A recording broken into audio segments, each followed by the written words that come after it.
मैं doctor Ramesh Sharma, associate professor botany, LBS government college Kotputli. आज हम जीवाणुओं में जनन किस प्रकार से होता है उसके बारे में बात करेंगे। जीवाणु जो है, इनमें सामान्यतः जो जनन होता है वो कायिक और अलैंगिक जनन इनके अंदर मुख्यतः होता है।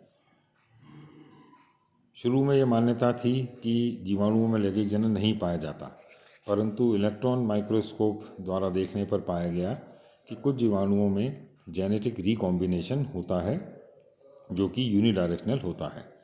अब हम आज पहले कायिक जनन किस प्रकार से होता है जीवाणुओं में उनकी बात करेंगे। ये 4 प्रकार से हो सकता है: बाइनरी फिशन या द्विखंडन, मुकुलन या बडिंग, सिस्ट के निर्माण से, या गोनिडिया और सेगमेंटेशन के द्वारा। तो 4 प्रकार से ये जनन इनके अंदर, कायिक जनन इनमें हो सकता है। सबसे पहले हम बात करते हैं बाइनरी फिशन या द्विविखंडन की। इसमें जब परिस्थितियां अनुकूल हैं तब ये जनन होता है। जीवाणु कोशिका विभक्त हो जाती है, 2 समान आकार की संतति कोशिकाओं का निर्माण कर लेती है और इसको बाइनरी फिशन या द्विखंडन कहा जाता है। जो बेसिलाई हैं या सर्पिल जीवाणु जो हैं, उन कोशिकाओं की लंबवत अक्ष के समकोण पर विभाजित होते हैं,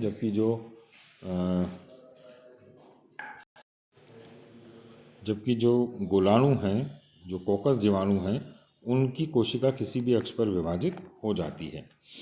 ये जो जनन विधि है, इसमें मीजोजोम्स की सक्रिय भूमिका होती है और ये कुल जो द्विखंडी विजन है, ये इसमें 2 चरण हम कह सकते हैं होते हैं।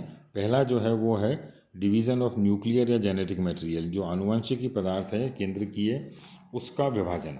इसमें क्या होता है, जब जीवाणु कोशिका अपनी अधिकतम साइज प्राप्त कर लेती है तब ये विभाजन हेतु लंबाई में वृद्धि करती है।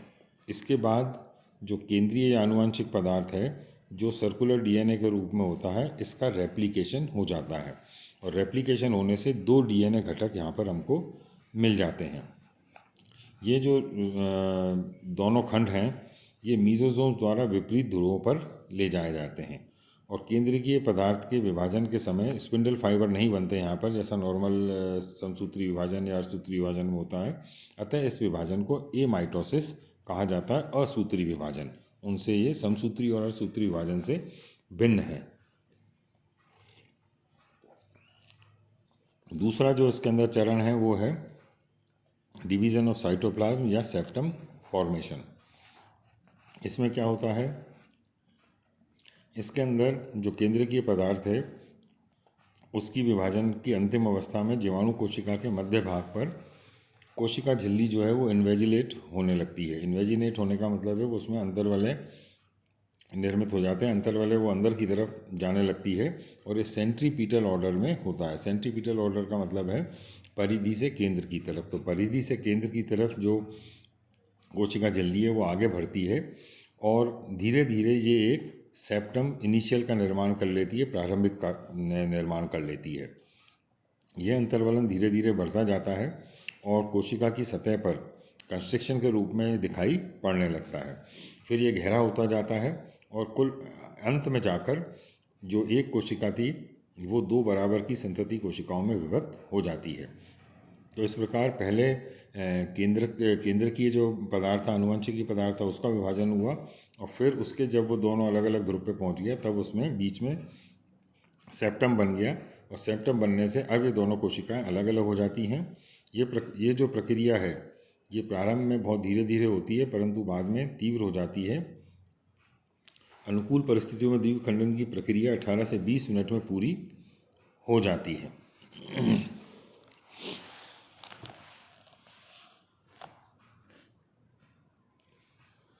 दूसरा जो है प्रकार कायिक जनन का वो है मुकुलन या बडिंग के द्वारा।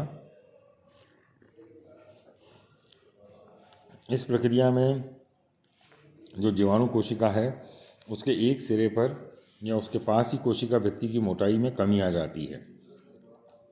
इस जगह से एक पतली झिल्ली से ढकी कोशिका द्रव्य अतिवृद्धि, साइटोप्लाज्मिक आउटग्रोथ जिसको हम कहते हैं, वो बाहर निकलती है, जिसमें कि आनुवंशिक पदार्थ भी आ जाते हैं।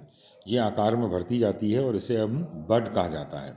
और अंत में ये संकीर्णन के द्वारा जनक कोशिका से अलग हो जाती है और अब यह संतति कोशिका या मुकुल कोशिका स्वयं जनक कोशिका के बराबर आकृति ग्रहण कर लेती है और मुकुलन द्वारा कायिक जनन आगे करती है। तीसरा जो प्रकार है वो है सिस्ट के द्वारा। कुछ जीवाणु हैं जैसे एजोटोबैक्टर वगैरह, उनके अंदर ये पाया जाता है प्रतिकूल परिस्थितियों में। तो यहाँ पर जब प्रतिकूल परिस्थितियाँ हो गई तब कोशिका का संपूर्ण जीव द्रव्य वो कोशिका भित्ति से अलग हो जाता है, अंदर की ओर सिकुड़ जाता है और अपने चारों ओर एक मोटी भित्ति का निर्माण कर लेता है। ये जो संरचना है इसे एंडोस्पोर या सिस्ट कहा जाता है। एंडोस्पोर या सिस्ट इसको कहा जाता है और अनुकूल परिस्थितियां आने पर यह सिस्ट जो है वो वापस अंकुरित होकर नई कोशिका का निर्माण कर लेता है। चौथा जो प्रकार है वो है गोनिडिया या सेगमेंटेशन के द्वारा।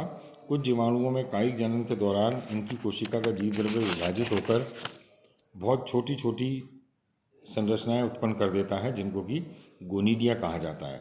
ये कोशिका भित्ति के फट जाने से बाहर आ जाते हैं और अनुकूल परिस्थितियां होने पर, जब अनुकूल परिस्थितियां होंगी तब अनुकूल परिस्थितियों में वापस प्रत्येक गोनिडिया से नई जीवाणु कोशिका का निर्माण हो जाता है। तो इस प्रकार जो कायिक जनन है इसके बारे में हमने बात की, जो कि 4 विधियों से होता है: बाइनरी फिशन, बडिंग, सिस्ट का निर्माण और गोनिडिया का निर्माण।